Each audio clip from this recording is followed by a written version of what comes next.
सांगड़ थाने में जस्म भगवान सिराई कुर्बान खावर रूपले चोलियाणी के कत्ल वारे मौके ते हथियारबंदन हथा जख्मी कयल जस्मम के senior vice chairman Noorullah Tunio Karachi के अस्पताल में जख्मन जा सूर न सहंदे दम धणी हवाले करे छड़ियो आहे।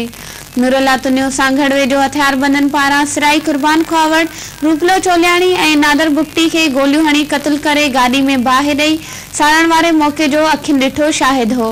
नूरुल्ला तुन्यो के साने में जवाबदारन 4 गोलियों हणी बेन अगवाणन से गड बाहि दई छड़ी हुई जैमें संदस जिस्म जो 60 सैकड़ो हिस्सो सड़ी वयो हो ऐं हू 9 ॾींहनि खां कराची जी एक अस्पताल में इलाज हेठ हो।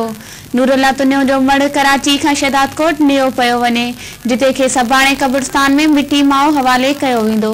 वे पासे नूरुल्ला जे तडे शहरन जे पहुचण जो सिलसिलो शुरू थी वयो आहे। खैरपुर में